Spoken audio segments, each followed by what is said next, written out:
So we're gonna do some hip opening exercises by stretching the hip. So we're gonna step our right foot over our left, putting weight onto our left hip. Then we're gonna shift our hip to the left. You should feel a good stretch right on your hip, on the outer region of your hip. We're gonna add more pressure just until it feels like it's a good stretch. Don't add too much pressure. And then we're gonna do the front of the hip. So now we're gonna step our right foot forward.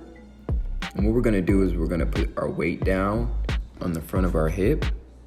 While shifting the hip forward, you should feel a nice stretch right on the front of your hip.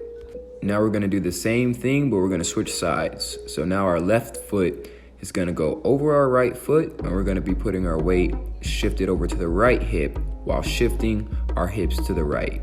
Keep your body straight.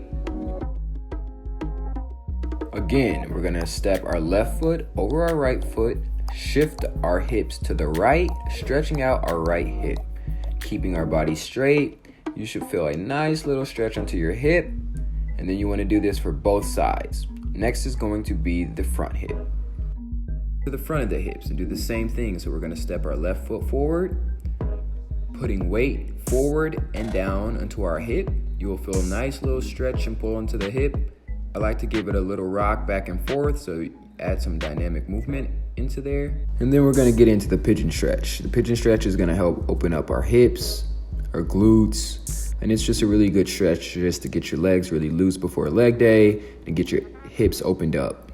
You wanna put the weight down onto the glute and onto the hip, as well as switching up the weight distribution, doing a little bit of spinal rotation and getting a little bit more flexion on the hip. And then we're gonna get into the down